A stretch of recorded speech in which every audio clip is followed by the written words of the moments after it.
In a chilling initiation on October 10, 1946, during the Kojagiri Lakshmi Puja, a festivity for Bengal Hindus, commenced an unrelenting week of slaughter and torment.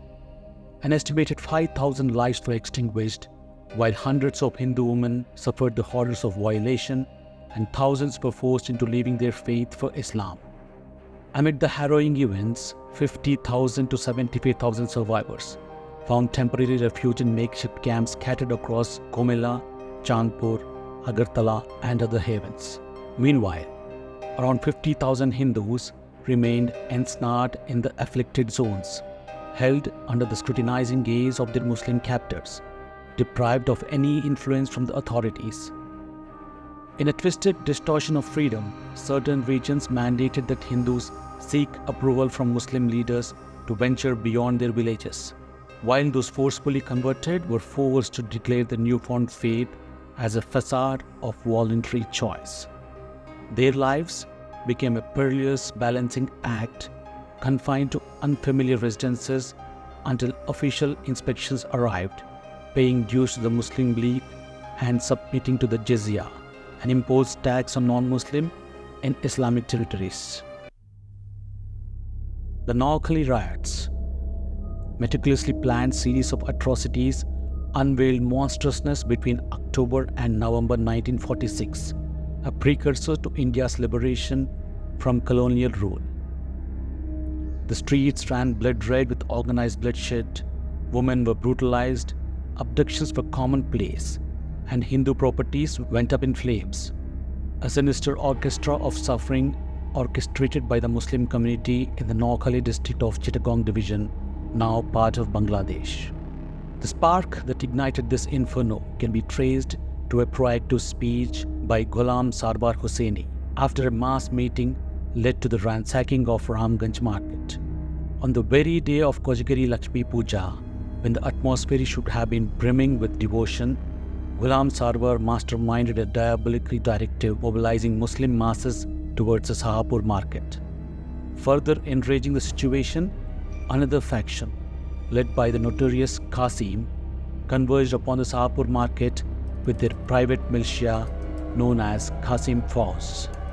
Amidst this tempest, the residence of Rajendra Lal Roy Chaudhary, Noakhali Bar Association president and a stalwart of Hindu Mahasabha, became the focal point of a ferocious onslaught by Ghulam Sarwar's private army, aptly named Mia Fauj.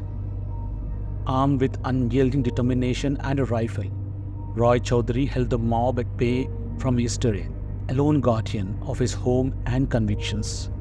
Night descended, yet his resilience endured, granting respite to his family and Swami Triambakananda of Bharat Sevashram Sangha, who sought refuge within his walls. However, the relentless waves of hatred would not be continued, and the following day witnessed a renewed assault. The culmination of this tragic saga saw Rajendra Lal Roy Chaudhary's severed head presented as a grim trophy to Ghulam Sarwar, while his daughters were subjected to an uncertain fate. The saga of devastation continued to unfurl on October 12, as the abode of Chittaranjan Datta Rai Chaudhary fell victim to the marauding Muslim mob. A relentless storm of violence descended upon Das family of Kopar Bagh.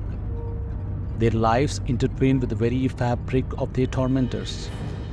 Amishapara and Satkaria were consumed by fire. The homes of Bhaumiks and the Pals transformed into charred remnants of an existence. Nandigram, once a sanctuary, fell under the shadow of Ghulam Sarwar's private army. The Nag residence, post office and the school founded by Ramanikanta Nag became the targets of ruthless destruction. The Hindu community, seeking refuge within the Nag residence, found momentary solace under the guardianship of the police. Yet the malevolence persisted, morphing into indiscriminate looting that engulfed the village. As the clock struck noon on October 13, an ominous cloud descended upon Changirgaon. An infernal horde of around 200 to 250 armed Muslims surged forth, leaving destruction in their wake.